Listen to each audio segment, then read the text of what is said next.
teamed up with Latham security doors as I make an upgrade to my workshop.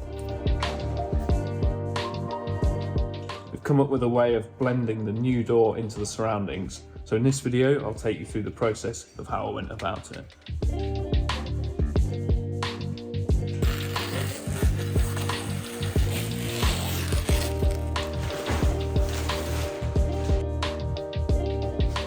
There we go, that is a big black door. Now, some people might find that attractive, but I think we can do a little bit better. So this is a steel personnel door from Latham security doors. They can powder coat these in any colour that you want. I've gone for a full matte black finish. So the plan for this is to clad the outside face of this door with some nice oak cladding so it doesn't look like a steel security door. Come up with a few design ideas, but I think I've settled on just putting vertical cladding down the entire length of the door, top to bottom, and then sort of cloaking the frame around as well. So it will look completely disguised like a timber door. And the main reason for that is that it will fit in with the other doors that are existing in the courtyard. And the reason for me swapping out my existing workshop door is because this one is actually a little bit bigger. I've been struggling getting a few of my projects in and out through the door that I've got.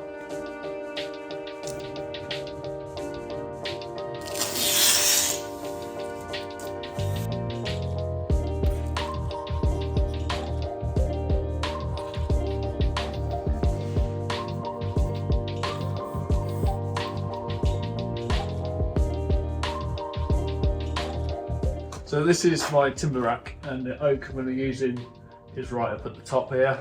This is some stuff I bought about 14 years ago. It's English oak from Sussex, and I went and fetched that when I was a young apprentice. I've slowly worked my way through it, and there's a few boards left, so it's perfect for this project. The main reason this timber's lasted me so long is because it's pretty difficult to get down. There's definitely no health and safety question marks in the way I got this off the rack.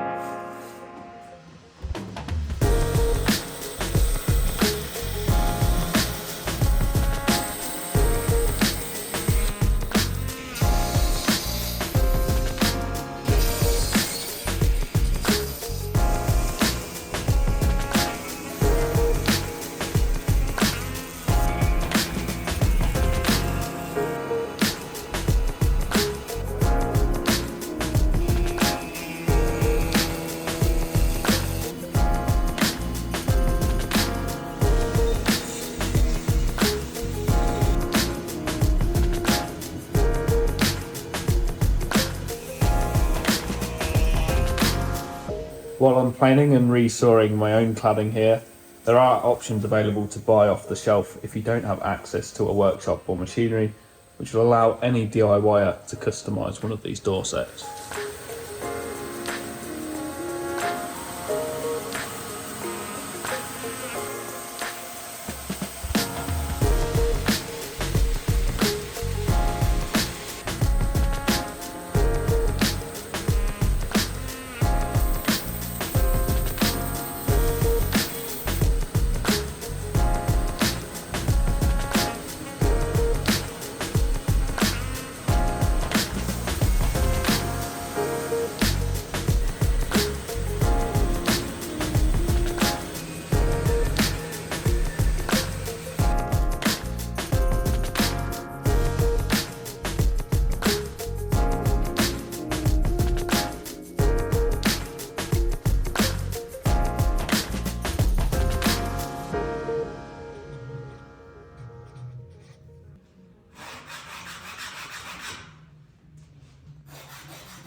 So before I go too far with these, because they're all cut from the same piece of timber, the knots are all in very similar positions across the door. It looked horrible just to use them butt matched across the door because all the knots would be in one place. So sort of tessellating them and sliding them apart from each other to try and spread all the features of the wood throughout the door. And I've got a bit of a line going on here for the rough height of the door across there and at the bottom, and that is going to be what the finished door looks like. I think leave that sort of finish quite nice, isn't it?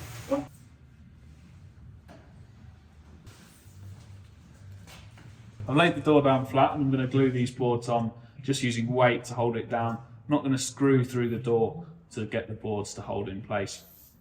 I think you would be okay screwing, but I'm not going to recommend you sort of break the seal of this face of the door because it is your sort of weather protection. The adhesive needs something to stick to, and this is quite a glossy powder coat surface, so I'm just going to go over with a non-woven pad and put a bit of a key into that surface so that it's got something to bind onto with that adhesive.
Got a few smudges of sealant across the door from gluing it on. It's almost impossible not to. And because I'm keeping this textured finish, I'm just going to attack them with a wire brush to keep that cross-grained, almost bandsaw look to the timber whilst removing that sealant. I'm probably going to get a lot of hate for doing this.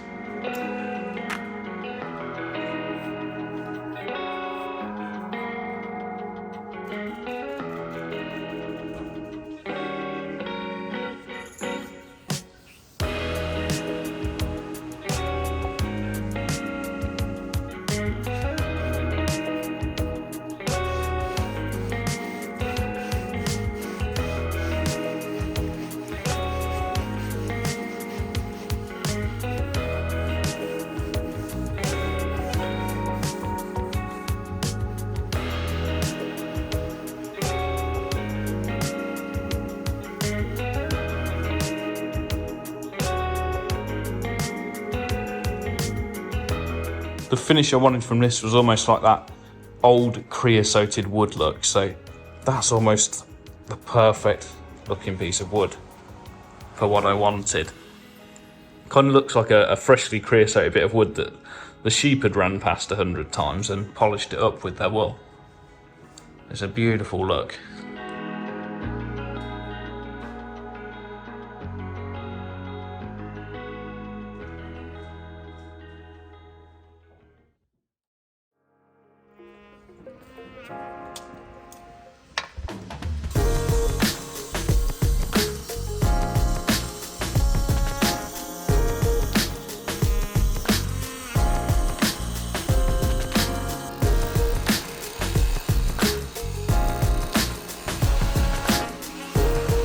Okay, so we're at the stage of fitting this door. I've just been and cut the notches on this strip that I'm going to glue to the actual frame.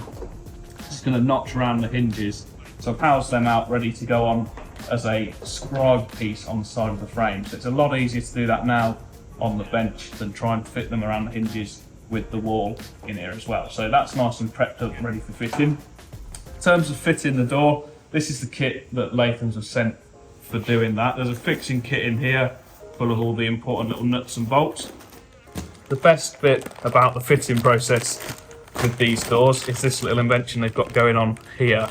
These are little studs that you wind into the side of the door And when you use the side cover strips that they've supplied with this door, these fit between them and actually jack the door into the opening, so it sort of levels itself within them side cover strips.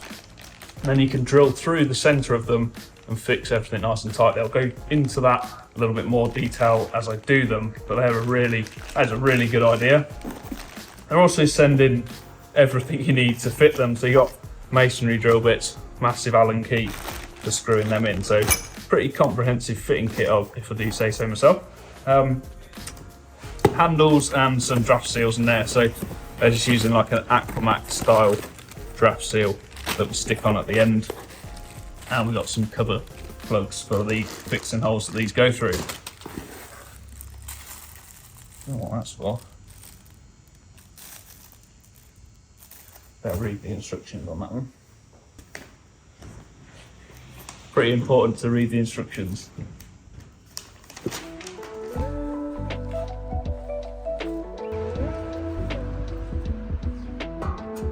Before we push the frame into the opening, these special little jacking bolts got to go into these holes here. And these will secure the frame into the opening. You've got this clever little cloaking strip that actually sits around the frame and goes in. So when you push that into your opening, you can use them jacking screws to actually wind that cloaking strip tight against the outside of your opening. It covers the gap, so you don't end up with a fitting gap with this piece of metal.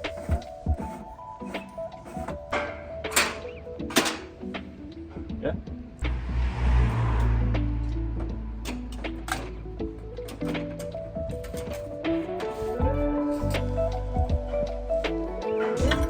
When the door's in the opening, I'm just going to sit it on some packers to level the top of the frame so that it's sitting level and plumb in the opening. And I can put that Allen key into them fixing lugs. Just wind them out until they hold the frame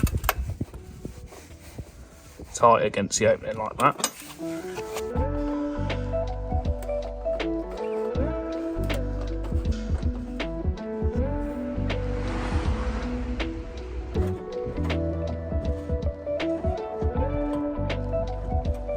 You want to fix the hinge side plumb for a start so that it's in its exact position, nice and plumb, and just get a couple of fixings in there.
Two different plastic caps for sealing the holes for fixing the frame in.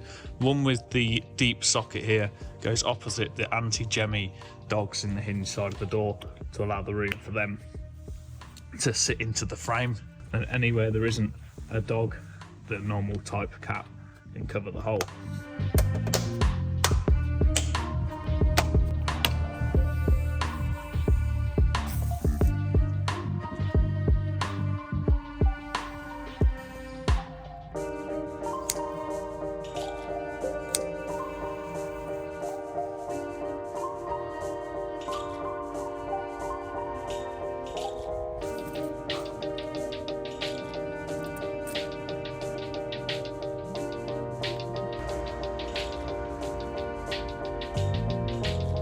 when you're setting the door frame into the opening, you're meant to use a silicone sealant on the sill and set the door frame onto it, and mask off your sill before you do so, so that any squeeze out you can clean up and then remove the masking tape to leave a nice sill.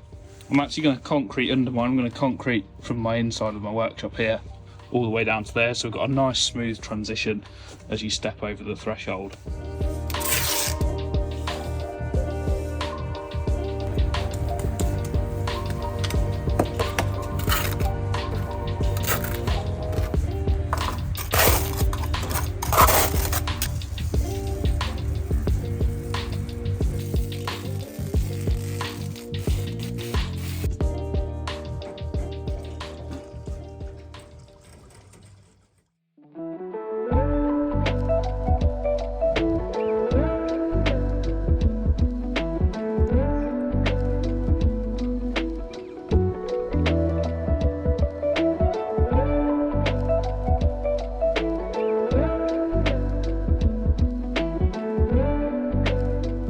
So we go, that's the finished door. I think it turned out great, and it's nice that it disguises the security door and looks like just another door in the courtyard.